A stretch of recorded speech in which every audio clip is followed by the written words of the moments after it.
En 1951, la Libye était l'un des pays les plus pauvres au monde. Sous Kadhafi, et avant l'intervention de l'OTAN, le niveau de vie des Libyens était le plus élevé d'Afrique. En avance sur la Russie, le Brésil, et l'Arabie Saoudite. Le droit au logement pour chaque Libyen était une obligation du gouvernement. Les couples nouvellement mariés recevaient 50 000 $ d'aide pour acheter leur propre maison. L'électricité était gratuite pour tous. Le niveau d'éducation était très élevé. Le taux d'alphabétisation avait atteint les 85%. Les Libyens bénéficiaient d'un système de soins des plus avancés et surtout, gratuit pour tous. Les personnes ne trouvant pas les soins ou l'éducation qui leur convient en Libye, recevaient une aide du gouvernement pour se rendre à l'étranger. Tous les prêts étaient sans intérêt, à 0%. Le prix de l'essence était de 14 centimes. Chaque Libyen souhaitant devenir agriculteur, le gouvernement lui offrait une ferme, avec de l'équipement du bétail et des semences. Le 1er juillet 2011 à Tripoli, 1 700 000 Libyens sont sortis pour manifester contre l'OTAN. 1 700 000 Libyens, ce qui représentait 95% de la population de Tripoli, soit environ un tiers de la population de la Libye. La banque centrale libyenne appartenait à l'État. Et contrairement aux banques occidentales, en Libye la banque n'était pas détenue par les Rothschild, et donc libre de dettes. En 1991, la Libye a été accusée sans preuve d'être responsable de l'attentat de Lockerbie Paname 103. Il s'est avéré que les États-Unis avaient payé les témoins au procès, 4 millions de $ chacun, pour témoigner contre les accusés libyens. Ils ont été payés pour mentir, et ils ont depuis retiré leurs preuves.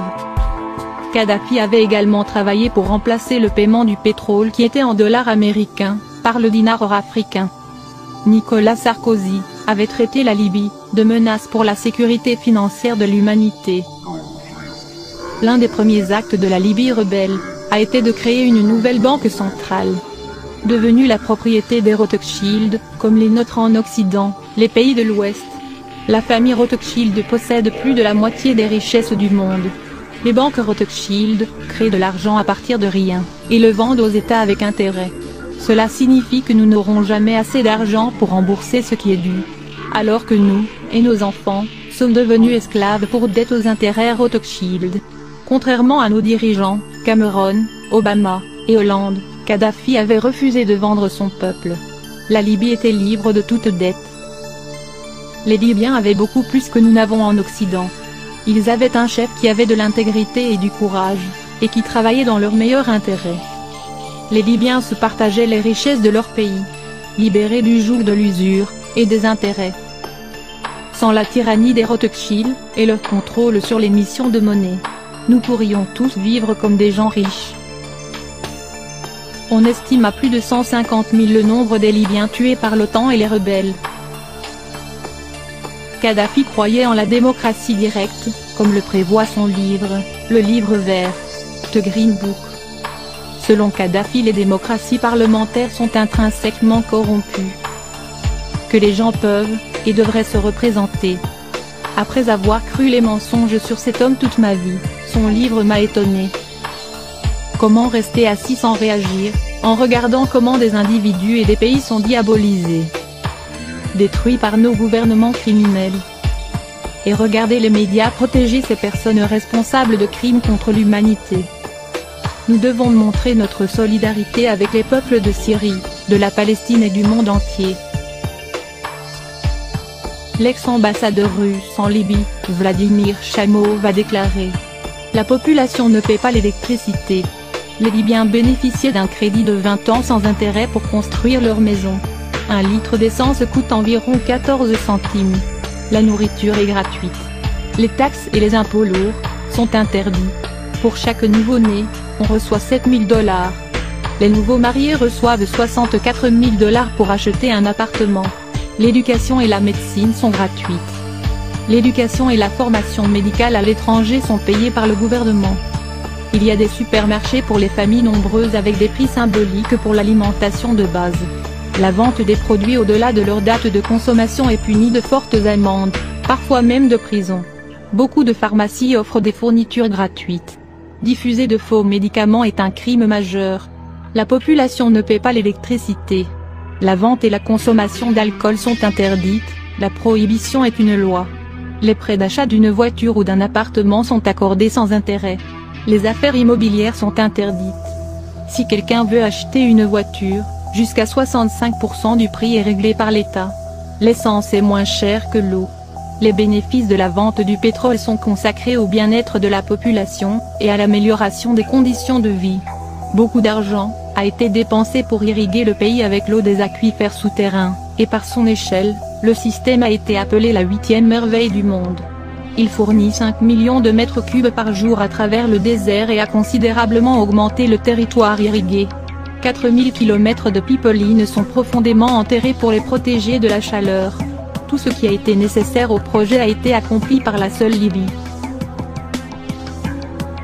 Hélène Chelestuk a déclaré: la propagande occidentale a diabolisé Mouammar Kadhafi en le décrivant comme un tyran pathologique, et un ennemi implacable des aspirations démocratiques de son peuple.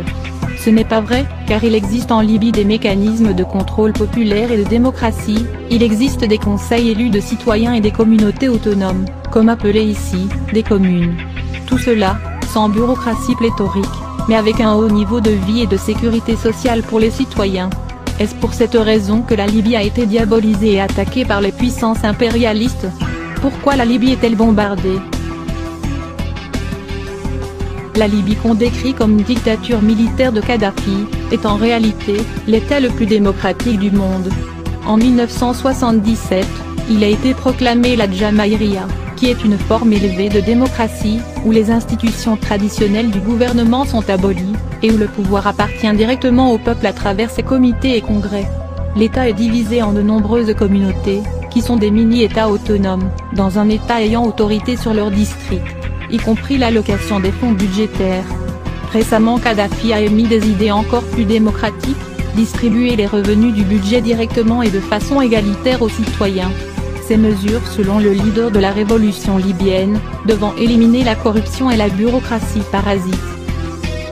Il n'est évidemment guère étonnant, que les médias dominants ne fournissent au public aucune de ces données, extrêmement révélatrices sur la nature réelle du régime libyen, car il est probable que tous les indignés à travers l'Europe, réclameraient des avancées sociales calquées sur la Libye du colonel Kadhafi.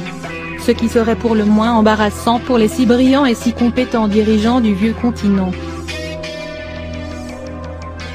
La diabolisation du colonel Kadhafi en Occident a pris une nouvelle dimension après les attentats de Lockerbie et du DC-10 de l'UTA. L'Occident continue d'accuser la Libye d'avoir perpétré ces attaques terroristes, alors que l'excellent journaliste Pierre Péan a définitivement démonté cette fable. Les Libyens n'ignorent pas que le CNT est composé d'islamistes ayant servi en Irak, de personnages tels que Mahmoud Jibril, connu des lecteurs de Wikileaks comme l'un des interlocuteurs favoris des États-Unis, ainsi que des membres de la tribu Arabi, une tribu connue pour sa déloyauté vis-à-vis de Tripoli et pour sa négrophobie.